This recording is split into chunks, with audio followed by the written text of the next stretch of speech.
हुजूर रोजाना सुबह सुबह बकरियां लेकर जाने लगे। लेकिन फिर एक दिन बीबी हलीमा ने कहा, मेरे प्यारे बेटे, मेरा दिल नहीं मानता कि मैं आपको बकरियां चराने के लिए भेजूं। आज के बाद आप नहीं जाएंगे। और उसी वक्त बीबी हलीमा का एक बेटा भागता हुआ आया और बोला, अम्मा, हमारी एक बकरी को एक बड़ा सा शेर उठा ले गया। बीबी हलीमा की आंखों में आंसू आ गए।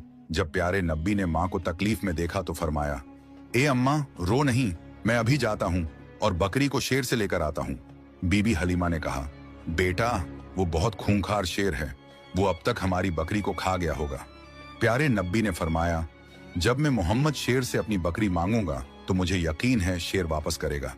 फिर प्यारे नब्बी अम्मा हलीमा को लेकर जंगल की तरफ रवाना हो गए और जंगल के बीच खड़े होकर पुकारा, ए जंगल के शेर, मेरी मां हलीमा की बकरी वापस कर दो। फिर जंगल से 2-3 बड़े शेर बीबी हलीमा की बकरी को साथ लिए दौड़ते हुए हुजूर पाक के करीब आए और कदमों में बैठ गए।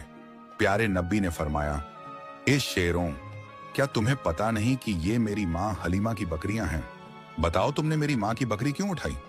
शेरों ने अदब से कहा, ए अल्लाह के प्यारे महबूब, जब आप बकरियां चराने आते थे तो हम छुप छुप कर आपके चेहरा ए मुबारक का दीदार करते थे, आपके हुस्न को देखते थे।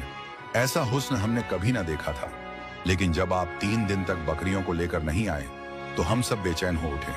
फिर हमारे बड़े शेर ने हमसे कहा, अगर प्यारे नब्बी का दीदार करना है तो बीबी हलीमा की बकरी उठा लो या मोहम्मद सल्लल्लाहु अलैहि वसल्लम।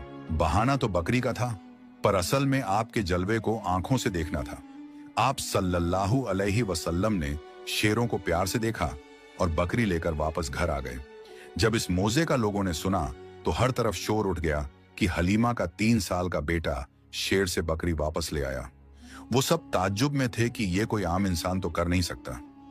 इस तरह बचपन से ही हुजूर पाक की मशहूरियत में इजाफा होता गया। रेगिस्तान की हवा उस दिन कुछ अजीब सी थी। बीबी हलीमा की झोपड़ी के पास बच्चे खेल रहे थे और नन्हे मोहम्मद सल्लल्लाहु अलैहि वसल्लम भी उन बच्चों के साथ कुदरती मासूमियत और सुकून के साथ खेल रहे थे।